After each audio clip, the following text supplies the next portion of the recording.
Bonjour, nous poursuivons avec le logiciel Excel Pro Tableau 400 avec le module enveloppe. Nous avons récemment travaillé sur les modules nomenclature, rangement et schéma. Vous avez vu à quoi ressemblaient ces différents modules. Vous avez vu les petites astuces pour travailler sur les différents modules. Maintenant, nous allons passer au module enveloppe qui va nous permettre de faire le choix du coffret ou du tableau électrique par rapport aux différents équipements que nous avons choisis dès le départ. Donc, nous allons cliquer sur le module enveloppe. Voilà. Donc, là, on a le logiciel qui nous charge tous les différents types d'enveloppes. Là, nous avons les coffrets, nous avons les armoires, coffrets encastrés, gaines techniques, enveloppe industrielle. Voilà. Donc, ici, nous allons cliquer sur coffret. Voilà ce que ça nous présente. On a coffret driver, on a un coffret XL3 125, XL3 160 isolant, XL3 400 métallique, XL3 400 isolant, XL3 400 IP55. Ensuite, là, nous avons les IP. IP, c'est indice de protection. Nous avons en parenthèse IK. IK, c'est indice, c'est par rapport au choc mécanique. Donc, nous avons IP, IK. En fait, plus l'IP ou l'IK est élevé, plus nous avons un tableau ou un coffret électrique qui sera plus résistant, avec l'IK qui sera plus résistant, avec l'IP qui sera plus étanche. Par exemple, dans une cuisine, par exemple, s'il y a un coffret électrique dans une cuisine ou proche d'une pièce humide, par exemple, il faudra un coffret électrique avec un IP assez élevé, un indice de protection un peu élevé. Voilà. Ensuite, ici, à l'extrême droite, nous avons la largeur des enveloppes, 13 modules, 18 modules. Ça, c'est par rapport aux différents, ce qu'on appelle les rails, en fait, aux différentes rangées du coffret électrique. Comme vous voyez sur ce schéma ici, donc là, on doit avoir la première rangée, ici la deuxième, et là la troisième. Voilà. Ensuite, nous avons les armoires, c'est la même chose. Ici, vous allez voir, ici, on a les portes, différentes portes, galbées, métal, des portes vitrées. Nous avons des coffrets, si on veut mettre des clés, on met des clés et tout. Ici, nous avons des différents détails sur les dimensions du coffret. Pareillement, en haut à droite, ici, à ce niveau. Ensuite, nous avons la réserve très importante parce que pour chaque coffret, il est toujours recommandé d'avoir une réserve au cas où on prévoit de faire, par exemple, une installation supplémentaire ou on prévoit de faire une extension. C'est-à-dire avoir une installation qui est faite juste après l'installation de départ. C'est-à-dire si on veut par exemple rajouter une pièce, si on veut faire une petite installation à l'extérieur et tout, qui sera toujours alimenté à partir de ce coffret-là. On aura besoin de cette réserve. Donc, toujours avoir une réserve. Et la réserve, ça dépendra également des différents coffrets choisis. Voilà, donc on va choisir, là on attend, ça charge les gaines techniques.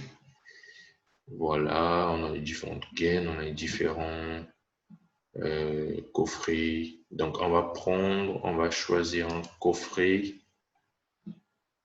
On va choisir un coffret, on va voir avec les isolants ce que ça donne.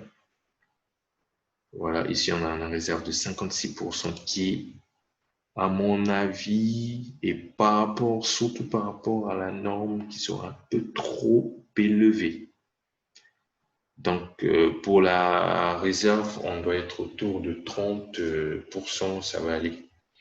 Donc, on va essayer le métallique, 35%, ça peut aller. On va essayer l'isolant, 35%, d'accord. Voilà, donc on pourra choisir, on va rester sur l'isolant, d'accord? L'IP, on va garder 40. On suppose que c'est une pièce qui n'est pas humide, qui est assez sèche. Voilà, bon, on va choisir une porte vitrée. Choisir une porte vitrée.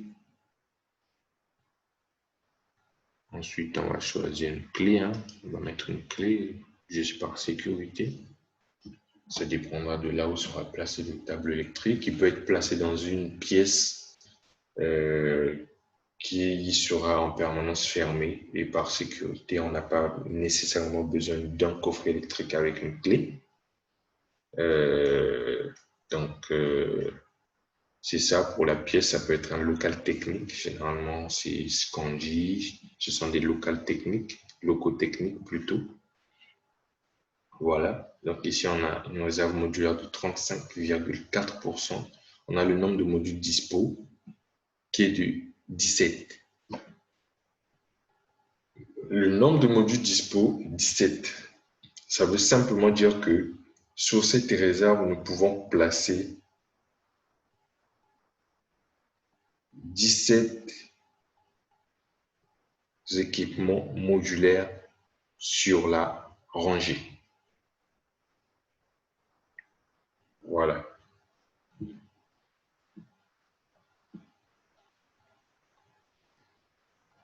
Donc, pour la famille des enveloppes, nous avons choisi coffret. Pour le type d'enveloppe, nous avons choisi coffret, le coffret XL400 isolant. Ensuite, pour l'indice de protection, indice de mécanique, nous avons choisi l'IP40 et nous avons choisi un indice de protection contre les chocs de 7. Voilà. On a pris une porte vitrée, on va prendre vitrée. On a pris une serrure avec une petite clé. Voilà. Le plastron est automatiquement en plastique. Voilà. Donc, voilà principalement ce qu'il faut savoir sur le choix des différentes enveloppes. Après, le choix, il dépend de vous. Vous faites le choix du coffret électrique selon ce que vous souhaitez. Voilà. Et le coffret électrique, généralement, les clients tiennent compte aussi du prix du coffret électrique. Donc, vous, quand vous faites votre étude, vous choisissez le coffret électrique, mais à l'avenir, il faudra tenir compte du fait que vous pouvez revenir sur votre étude et changer votre coffret électrique parce qu'il peut être soit plus cher, ou soit vous n'allez pas revenir dessus parce que le prix est bon et tout, soit vous allez revenir parce que vous allez trouver que, par exemple, la réserve est peut-être un peu trop grande. Ça dépend de vos choix. Mais le choix, ça dépend de vous qui faites l'étude. Ensuite, vous le proposez plus tard et vous pouvez revenir le modifier quand vous le souhaitez. Donc, voilà pour la partie module enveloppe. Merci d'avoir suivi et à la prochaine.